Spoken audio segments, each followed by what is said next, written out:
செய்து பூஜிக்கும் பக்தி அதிலும் உன்னை காணலாம்.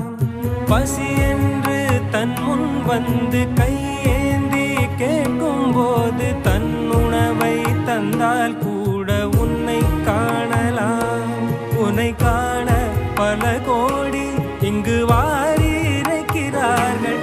எளிதாக உன்னை சேர இங்கு யாரு நினைக்கிறார்கள்.